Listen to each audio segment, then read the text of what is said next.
Костадин Визиов вкара 2 гола днес.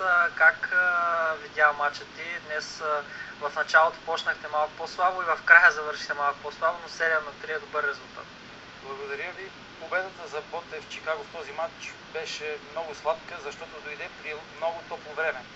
Терена беше отличен за игра, но горещото време днеска не предразполагаше да разкрием пълните си възможности. Все пак е добре, че победихме, вкарахме 7 гола, което е добър показател за състоянието на Ботев Чикаго в днешния матч. Следващия ви матч играете отново за победа и гоните първото място. Имате шанс да станете първи? Имаме, това и целта пред Ботев Чикаго, да станем първи и да се надяваме да вземем купата на лигата, както сторихме миналата година. Отбора, сплотен от треньора Димитър Атанасов, се представя и тази година на приливи и отливи. В момента имаме много отсъстващи състезатели, които не са сред нас, но добра победа по отново 7 гола, така че Ботев Чикаго да се надяваме, че пак ще стане шампион и ще завоюва купата.